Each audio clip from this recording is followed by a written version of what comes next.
Hi, I am Hitesh Jeff, and I am a mindfulness and meditation practitioner, author, and inspirational speaker. And this is In Conversation with the Masters. And in this series, I will be in conversation with open minded, open hearted, and conscious living people who will be answering some of life's most profound questions.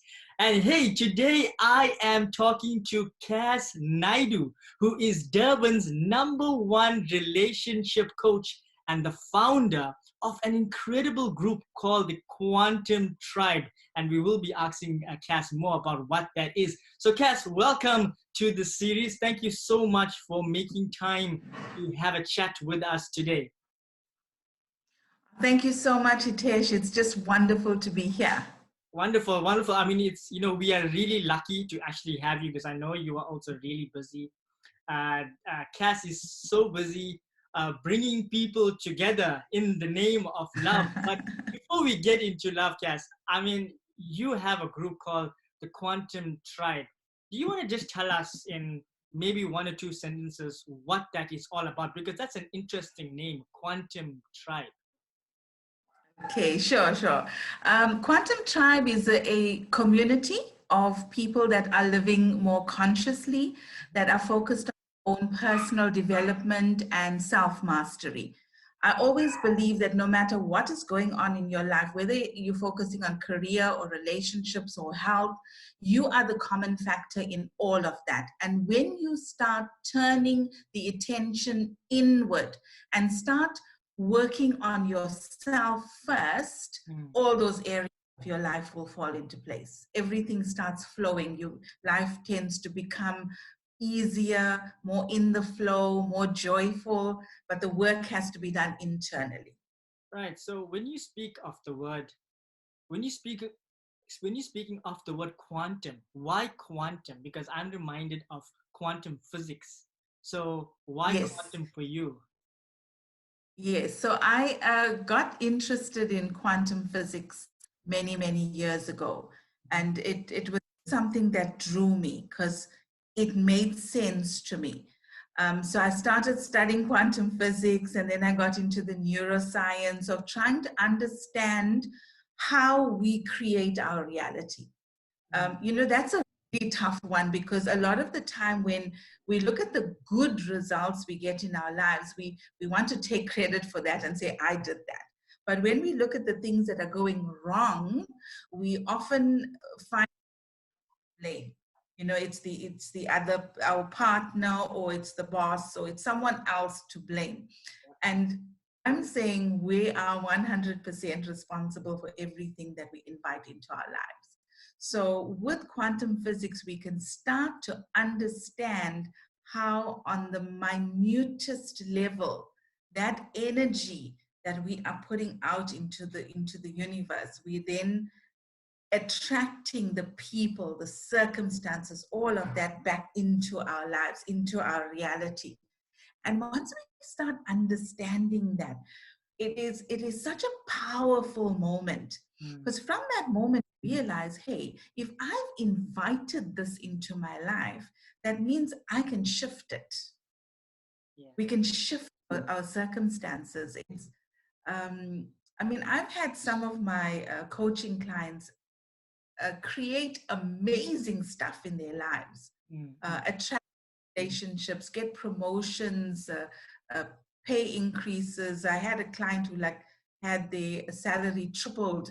It's like ridiculous results, but it comes from us working on that quantum level where we realize that everything in the universe is energy and that we are all energetically connected.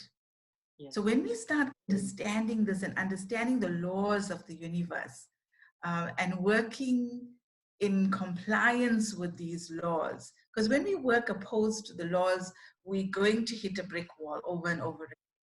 And when we understand the laws, the quantum laws, and we start working in conjunction with that, then we get into the ease and flow of life. We constantly focused on our expansion.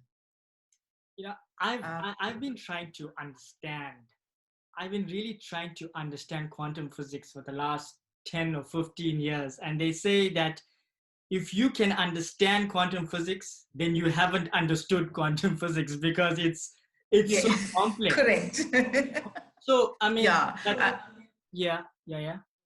I think it's something that has to be experienced. The simplest way is when we talk about a wave and a particle, right? So if you look at a wave, that's the energy. And when you focus on this, it becomes a particle. And this is how we manifest. So everything that you can probably imagine already exists in the quantum field. Yeah. When So we let us put our pause for a focus and second energy. and Sure. let us pause This is getting very because deep.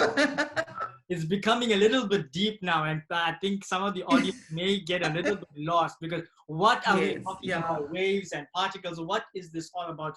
So I think let us introduce this with a sort of question, and then let's see if we can unpack it one concept at a time if we can. So when we are Yeah. talking about quantum physics, it has been used to explain the nature of our reality, our physical reality. So, just taking it very slowly in your understanding, is our reality what is known as Maya, which is actually a Sanskrit word for the illusion? Or do you think Illusion. there's a lot of masters that have said that this is a dream and we are sleeping and we're having this dream, and when we sleep at night, it's like a dream in a dream? Or do you think that we live in a holographic universe? Or what? Or maybe you have some other idea. How do you think the nature of our reality is actually constructed? The way I look at it, I think of this existence as our playground. Mm, Come here to find out who we are. And we can't do that in isolation, right? We have to do that in relationship with other people, with the planet, with the things around us. And that is how we find out who we are. So for me, this whole earth experience is um, our school for us to come here and learn and find out who we are and how we can become the greatest, grandest versions of ourselves. mm, So for me, it's all about that learning. I always say I'm a student of life and for life. yeah. So that's how I see it. This is our playground. Yeah, but also just to add to that this is a playground in which we can play, and we can, and during the game of life we can play, or we can enjoy, or we can play and not enjoy, not embrace all of the games that life wants to actually play with us. So you spoke about a little bit about how every possibility exists in the quantum realm. Everything that you can think of and everything that you can't think of exists. So, by using the techniques and tools or the understanding of the quantum world, how can we tap into a reality that we want to actually experience? Can you talk a little bit about that? Okay, sure. To answer that question, I'm just going to talk about what I understand as the 4 levels of consciousness, Right. right? Mm-hmm. So the first level of consciousness, which is pretty unconscious, and unfortunately about 70% of the world's population is living on that level of consciousness, where we feel that we are victims in this world, and we feel that life is happening to us. So, when things go wrong, it's somebody's doing this to me, I'm the victim. The second level of consciousness is where we start waking up and we start understanding that we have a hand in what we create. So this is the level where people will start reading more, listening to more talks like this, and starting to get curious about life and how life works. So this is a level where we feel that life is happening by me. So we start doing things like affirmations, where we focus on what we want to create, we visualize this, and we start getting the results, and it's exciting. So this is the manifestation process. where we're waking up. This is level 2 consciousness, and we're saying life is happening by me. I am the creator of my reality, right? But then it moves to a level 3 consciousness, where this is where we start working with the quantum field now. We're realizing there is a higher power at work here. And there is so much more that when I set goals for myself, I can really limit myself. Because like you said, there's so much that we understand that's out there, and so much that we don't know that's out there. Yeah. So on level 3, now we're starting to understand that life is happening for me and through me. So when we look at that and we say, okay, so that means every negative thing that happens is happening for me as well. And the moment we understand that, a lot of the anxiety of life tends to subside, because now we look for how this incident is serving me. And talk about life happening through me. I can best describe this like when I first started coaching, which was like 19 years ago, right? So when I first started coaching, a client would come to me, and suddenly I would just start talking, and everything that I said would be perfect for that person at that point in their lives. And I was meeting them for the first time, so I didn't really know a whole lot of the backstory and their childhood, none of that. It was just happening, and they would like look at me in awe, saying, "But that's exactly what I needed to hear." And afterwards, the client would leave, and I'd sit there and think like, how did that happen? Because I didn't plan that. I didn't prepare that. Yes. Or if I planned one thing, I was talking about something else. So every time I was invited to speak, in the beginning, I would prepare my talk. I'd write everything down, pages and pages. I'd go through it. And then I found that as I'm standing in front of an audience, everything that I prepared would fall away, and I'd start speaking and it would be completely different.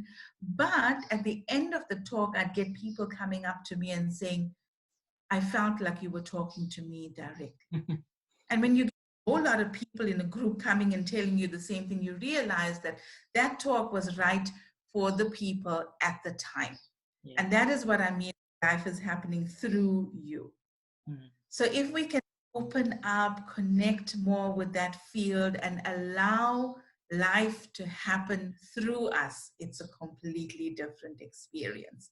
And of course, the level of consciousness would be that point of enlightenment or complete oneness, where we realize that there is no separation. There is no you, Hitesh, sitting there in your home right now, and me, Kas, sitting here in my home right now.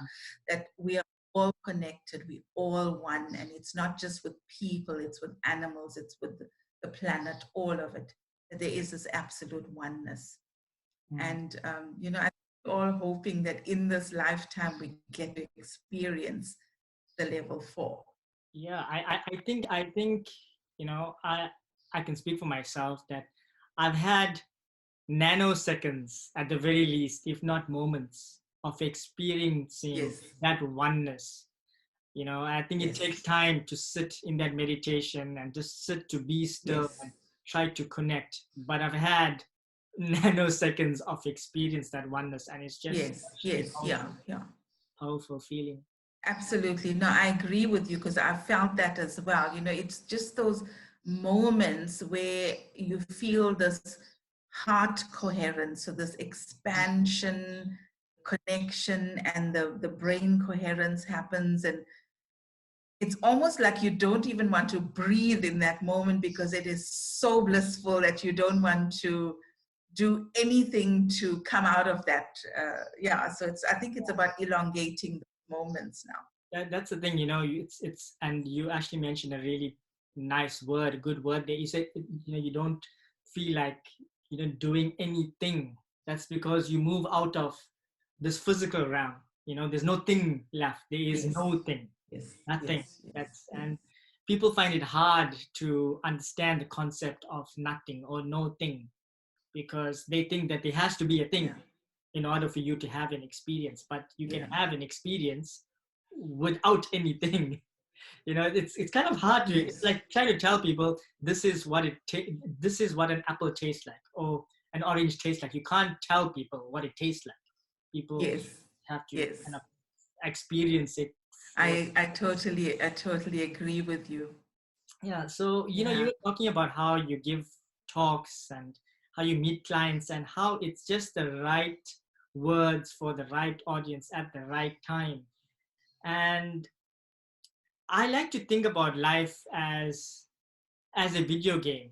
I don't know if you've ever played any of these video games or watched somebody play a video game.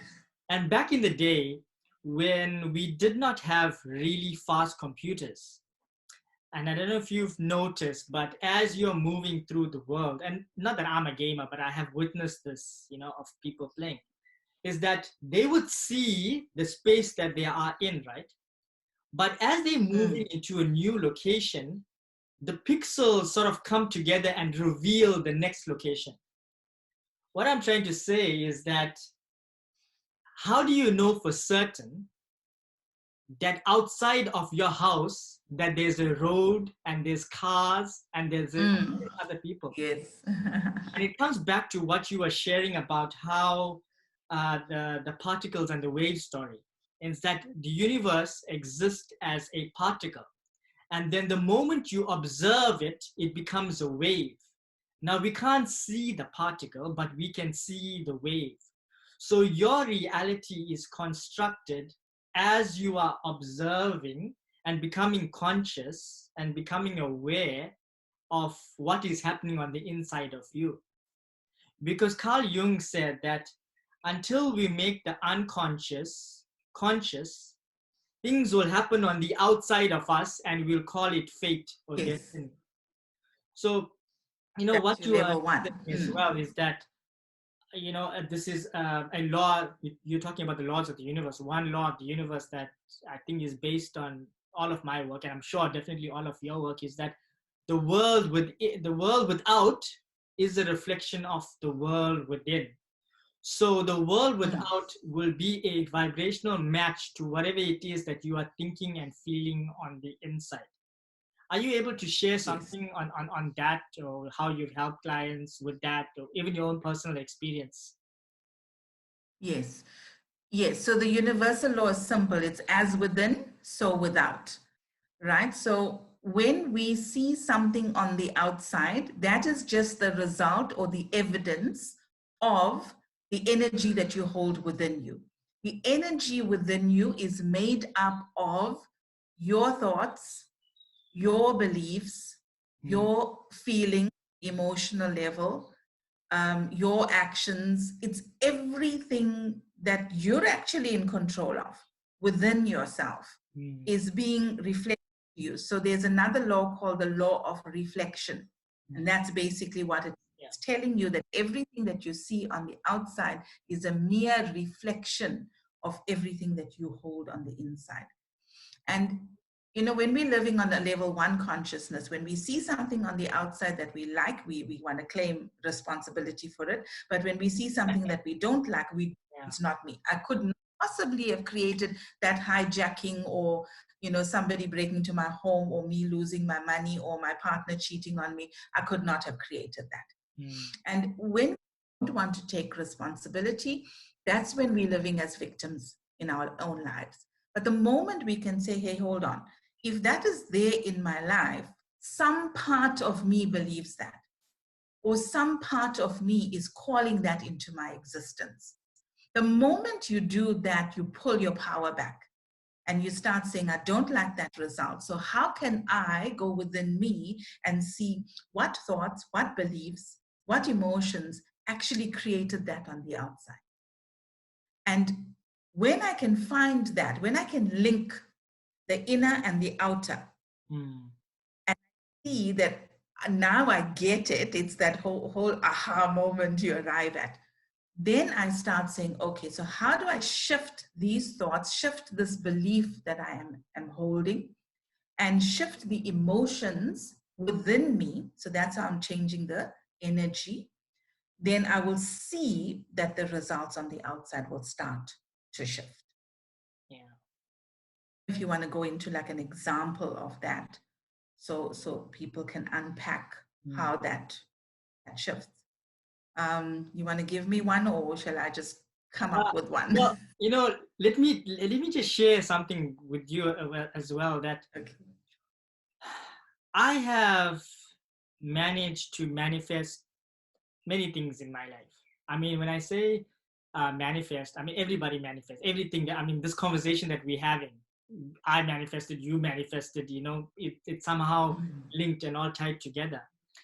But many people are unconscious manifestors, but they need to move into being Yes. conscious manifestors. But I can Yes. tell you that I was very aware of one time where I manifested a negative event, a perceived negative event. Yeah. And I know that was the only one time where I was able to manifest something almost within minutes. And that was by being in a state of fear. And there was Yes. somebody that I thought was in the same place that I was, and somebody that I really did not want to see. And I thought I had seen their vehicle, their car in that space, but it wasn't their vehicle. But I went into such a state of fear, and I couldn't, if my knees were shaking and weak, that even though that person wasn't in my physical reality in that time, I brought them into my space, and within 5 minutes, this person actually walked by, coming from the other end of wherever they were, but they came into my reality. That's because I was thinking about them so hard. So people need to understand that it is the emotion that creates our reality. I say that whenever we emotionalize, we materialize. It's not only the thought. This is why I don't support positive thinking, and there's a lot to unpack in that statement. But what I mean is that it's not just think positive. It's also having the feeling of whatever it is that you are positive about. So it's emotionalizing that and understanding that you can manifest both on one end of the scale, which is fear, and you can also manifest on the other end of the scale, which is the love and gratitude. So both can be used to actually, manifest. I can give you the perfect example of a negative manifestation followed by a positive one, how we can turn it around. It is. So in June last year, I had a vehicle stolen. And so then, you go through the normal stuff, the insurance pays out, you find another car. And I was looking online for another car, and I was just being inundated, because when you go online, there's like thousands and thousands of vehicles. So to actually find the right one, and I'm not someone that's in that market all the time. So I was really inundated. So what happened was I found one that was like in my price range and things, and a salesperson offered to bring the car to me. So I didn't have to get it. He brought the car to me. I drove it. It went well. And I was just tired of looking. I didn't really like the car, but I just said, you know what, it's in my price range. The car goes well. I'm just buying this car. And my daughter even questioned and said, Mom, you sure you want to do this? And I said, I'm really tired now. I just want to buy this car. And I did. So what happened after that was, one, the color was gold, which I didn't like at all in a car. Jewelry is a different matter, not in a car. It was a Toyota, and I've never ever liked a Toyota ever. The thing that really annoyed me about it was that you needed a key to open the boot. I'm used to pressing a remote. You needed a key, right? And you needed to lock the doors. It was central locking, but you had to push a button. And I thought, what is this? My previous car, you just take off and the doors lock. Yeah. So all the negatives, right? I didn't like the color. I didn't like the make of the car. I was irritated with unlocking it and locking it and things like that. And also because I experienced... Just to pause there, Kas. So what you are saying is that you take responsibility for having had your car taken away from you. You are aware that you brought this into your space. So you're not claiming to be a No, victim. no, let me finish the story. Yeah, because you'll see how I created, right? Mhm. So then, because I had that experience, every time I came out of a meeting or a shopping center, if I didn't see the car immediately, I'd experience the sense of fear, of anxiety, like where's the car? You know, that fear until I saw it. So because of that, and all this I was doing unconsciously, remember. You wouldn't believe this, but 6 months after that, that car got stolen. Oh my word. Wow. And I came out of this, I had gone to, it was a braai, and we were there for a couple of hours. I came out and I know where I'd parked, and I looked there and the car wasn't there. And it was that feeling. And yes, like I'm human. So initially it's the annoyance and the irritation, the anger, all of those emotions. But the next day I said, wait, if I believe that life is always happening for me, how did this happen for me? And as I sat there and I thought about it, I realized all the things that I told you. The fear, Mm. that when I didn't see the car immediately, I didn't like the color, I didn't like the make, I didn't like the car. I was trying to bond with this car and I just couldn't. And I realized, okay, so all of this that I was putting out, this was the result. So I manifested in a very negative way that car getting stolen. Yeah. I manifested it. Responsibility. And I said, hold on. Now that I know how I did that, I'm going to manifest the next car consciously. Right? So guess what happened the moment I shifted internally? The moment I shifted, the insurance paid me out within a week. That is unheard of. It is really unheard of. Yeah. Number two, they paid me 9,000 Rand more than I paid for that car. Wow. I'm already in class. Then I made a decision about the car that I wanted. I said the exact car, the exact model, the exact color that I wanted, and the exact price that I wanted to pay for it. So this is now level 2 manifestation, right? I became very clear about that. I said, this is it. This is what I want. It is done. It is mine. So a few people started sending me numbers of car dealers that they knew, really great people. So I put it out to them and I said, this is exactly what I'm looking for. And they all told me, crazy, I will never get that car, that model for the price that I was looking for. That car was selling at about 40,000 Rand more than the price I had stipulated. And I said, no, I know it's out there. That is what I want to pay. And that is exactly the car that I want. And you wouldn't believe it, but within a few days, I found the car myself. Wow, that's I incredible. went there, I drove it, everything was right, the price was perfect. I manifested the exact car that I wanted at the price. And I went back to those dealers and I said, well, I found it. And they all said, no, there must be something wrong. And there's nothing. So there's an example of a negative manifestation and a positive manifestation. So the first one was done unconsciously, not focusing on how your thoughts are going to impact you. And the second one, everything was done consciously. So you know exactly the result that you want, and you're aligning your thoughts, your emotions, most importantly, to that final outcome that you want to create. So that is how quantum physics works. See, that's the matching really the energy on the outside. And I think, what you are sharing just reiterates what you shared right at the beginning when you said, this is a game and we are playing.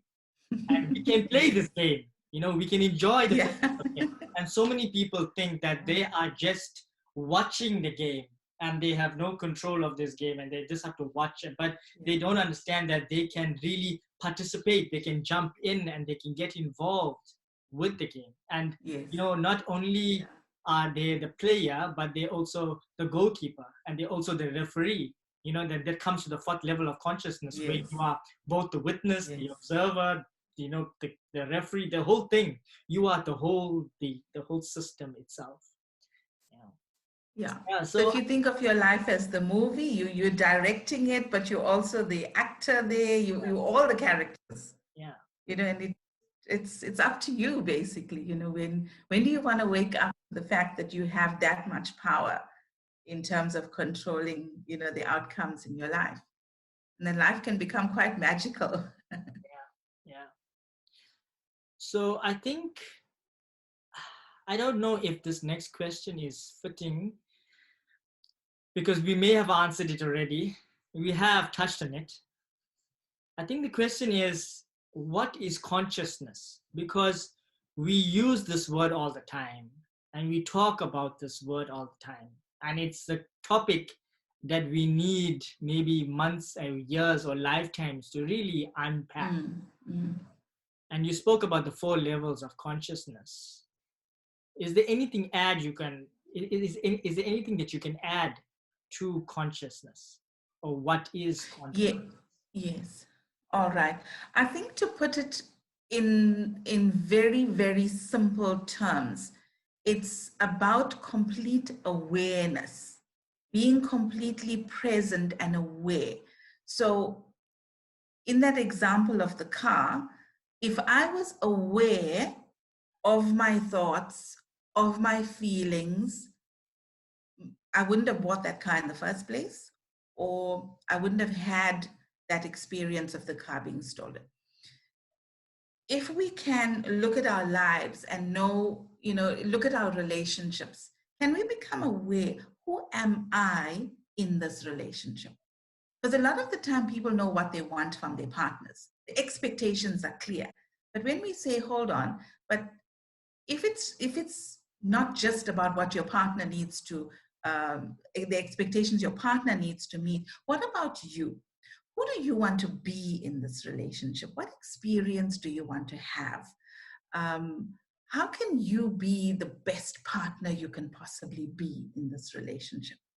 Everything changes when we become conscious and aware and present. Yeah. We're not just speaking, we're speaking and we're watching how those words are being received, the impact that that is having. So we're aware from our perspective and we're aware from the other person's perspective as well. We're aware of how our thoughts are creating that reality. So that is the awareness. Yeah, I think you've really, Quite simply put, that's actually really well said in such an easy to understand language, because when you start talking about consciousness, it becomes a bit complex, but you've explained it in a way that can be really understood by everybody. The idea of consciousness, it's like, it's how we experience our reality. You can't see it, but without it there can be no sight. You can't hear it, but without it there can be no hearing. You can't taste it, but without it you can be no taste. You can't touch it, but without it we can have no touch. So it allows us to have the experiences by being aware that we can have the experience. And I think it's even everybody is aware, even a little bit, but not enough to play the game of life.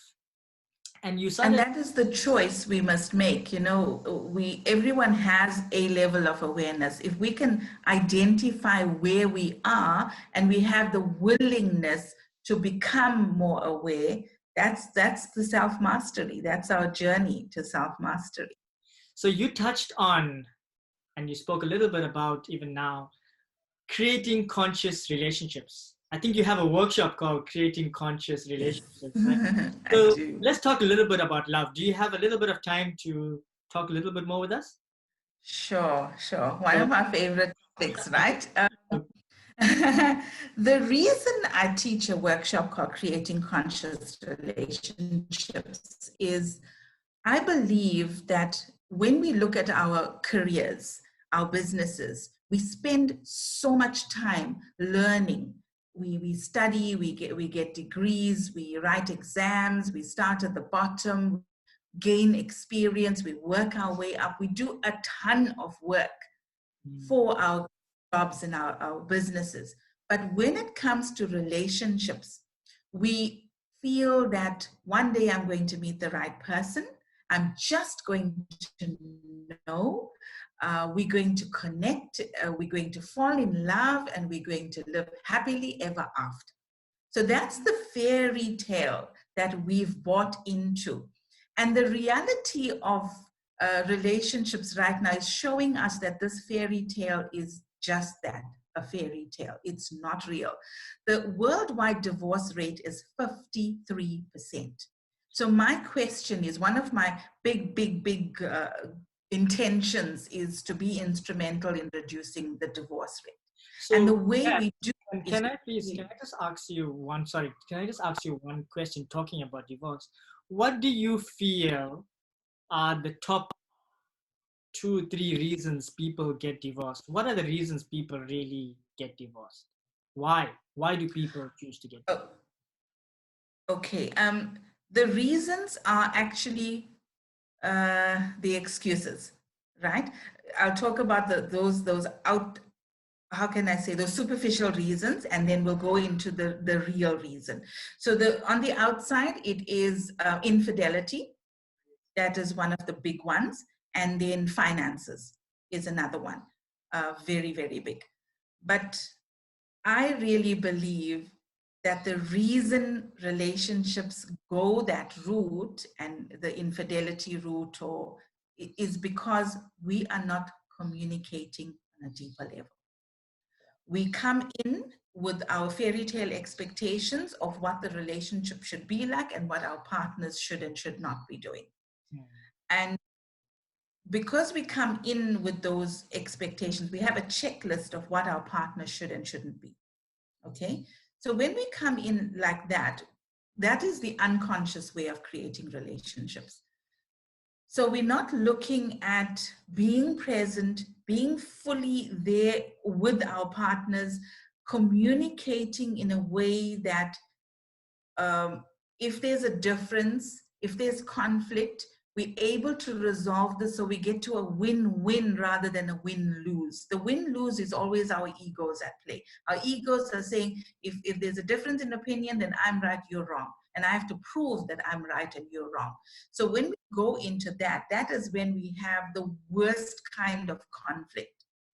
But when we come into a relationship, instead of coming in and saying, you know, I need to find a partner, I have to find this partner, I'm so lonely, and I don't want to be single for the rest of my life. When we come in that way, then we're coming in as this incomplete person. You know, I'm this half a person, and we're looking for someone else to come in and complete us, to create this whole. But when we come in doing the internal work first, where we come to the point where we say, I am whole and complete. Yes. I don't need a partner, but I would love to share my life with someone else. I'd love to share my completeness with someone else. Yeah. Now we have two people coming together. This kind of relationship can be amazing. I know that. So the first kind, you have the conflict. I know that John Gray, author of Men Are From Mars and Women Are From Venus, says, don't find somebody that can supplement you, find somebody that can complement you. So it's not about taking from other people. It's about the sharing, and it's about just sharing what you have with the other people. Yeah. So, you know, like when I do that, I also have another short workshop that I do, a mini workshop called Attract Your Soulmate Now, where that is the stuff we talk about. You know, it's like, who are you? What are you bringing to the table? What do you need to let go of before you can step into a relationship, before you can attract a partner? What are the things that I need to let go of? What are the things I need to build up so that I can be at a place where I feel I am whole, I'm complete within myself? So looking to create a whole new experience with someone else. In that kind of relationship, we don't feel the need to change the other person, to control the other person. When two people fall in love, think about the energy then, right? The energy is really, really high. We see best in the other person. We want to be with them. We want to share with them. But what happens after that falling in love phase? When two people make a decision, they now committed to each other, they decide they want to get married, spend the rest of their lives together. We move out of that giving, because when we're falling in love with someone, we want to give to them, right? And when we make the commitment, now we want to take. Now we have our expectations, and this is how marriage is supposed to be. So we're bringing in old beliefs. Some of them are very limiting, and we want to create this new marriage now based on those old limiting beliefs. But we haven't shared that with our partners yet, right? I do a couples workshop just with one couple. It's called the Marriage Planner. Because we plan the wedding, right? The wedding is for one day. But have we taken the time to plan the marriage? Yeah. We actually discussed minute things like who's going to wash the dishes? Who's going to cook the food? How are we going to sort out our finances? How many kids do we want, and when do we want to have these kids? These are some of the things that cause major disruption in a marriage because we haven't even thought about it beforehand. So would you be in agreement with me when I say that love brings you together, but it doesn't keep you together? That is what I've been Absolutely. That is why. Yeah, I agree with you completely there, because that whole falling in love, which is an amazing, amazing feeling, brings you together, but it brings you together with somebody that is a vibrational match at the moment. Yeah. Okay. So that is the person that you will learn your biggest life lessons with. So if we open to that as well, that we hear there's something that we have to teach each other, something we've got to learn, and grow and evolve together. If a couple comes together and that is their intention, that relationship can last a lifetime. And what a beautiful relationship that would be. But when we come and we see marriage as the end result, like that is what we want to create here. So we do everything to get to the point where we get married. And then what? What happens after that? What happens to the next 60 years of your life together, right? That is the part that is the being in love, not the falling in love. Yeah. It's the being in love. Yeah. How do we sustain that? Yes. How do we sustain the attraction to each other that we had in the beginning? How do we take this emotion of love and connection and grow it instead of letting it disappear over time because we're so outwardly focused on what we want the person to be? Can you imagine if instead of people spending 100,000 Rand, which I know is probably a drop in the ocean for the cost of weddings, but can you imagine instead of spending 100,000 Rand on the wedding, but the couple took the 100,000 Rand and invested it in causes such as the ones that you offer, and even causes just to learn how to become more conscious beings, because both the people have to be conscious. If one is unconscious or one is conscious, I think that is when all of the problems start, because both people are seeing things from two different perspectives. Yeah, and there's a lot of frustration and conflict when we're coming together with outward expectations and we haven't even discussed those things. Yeah. But when I realize I am here to become the grandest version of myself that I can possibly be, and so too with my partner. So can I support my partner in becoming the best version he wants to be? Can he support me in becoming the best version I want to be? So it's not about me having dreams for him or him having dreams for me. It's knowing what the other person really, really desires and supporting them on their journey. Absolutely. That is a relationship that is sustainable.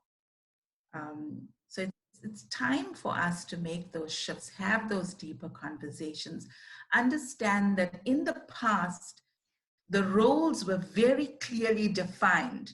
The man was the provider and the protector. The woman was the maker and the nurturer. Those roles were very clear in the past. Yes. But today, we have both people being the providers. Both people are being the nurturers and the homemakers, right? So now we're coming into relationship more as partners. We're creating partnerships, which is very different from our parents and grandparents, right? So when it is a partnership, now we're far more open to the deeper, in the past, look, if we go back to our parents and grandparents, a lot of the time it was about survival. Yeah. Whereas today we all have, the majority of us are living in a home, we have a vehicle, we have income coming in.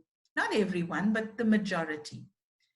And when we're coming together in marriage or relationship with the survival already taken care of, this is where now the focus is on the self-mastery. Yeah. It's on living consciously. It's about evolving and becoming the best version of yourself that you can possibly be. So the roles have shifted, and we need to become aware of that and shift accordingly. The roles have shifted, even the dynamics of what it means to be involved in a relationship has shifted. There's so much. Actually, we can talk for another 2 or 3 hours about this topic, because I have like 1,000 questions that I want to throw at you. I know we are approaching that hour, any time now. So I just want to end by, hoping that you are in agreement with me in that, and I want you to really, really tear this myth apart, that there is no such thing as the one.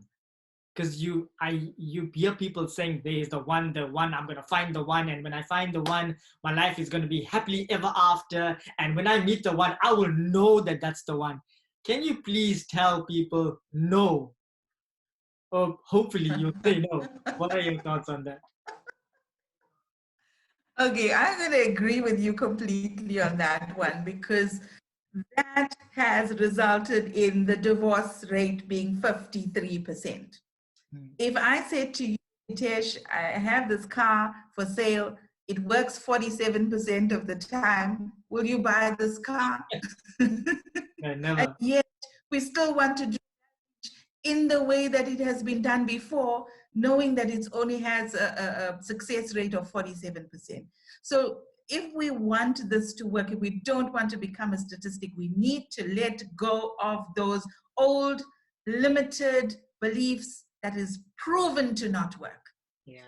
That's you explaining, finding the one, and you're just going to know. That is really, really the myth that has caused this problem, because that is the falling in love phase we're talking about. It is limited. It is there to attract you to this one particular person. But if you don't take everything else into consideration as well, that getting to that point where I make a decision, I want to spend my life with this person, it is a decision. If you make the decision to love someone, then follow it by doing the work that it's going to take to make that relationship work. You will learn and grow as a result of the work that you do. If you're expecting perfection, the one is going to be perfect. We're going to agree on everything. We're going to just be in love for our lives. Look, we've all been there, right? When I got married, I thought, oh, this is just going to be perfect for the rest of my life.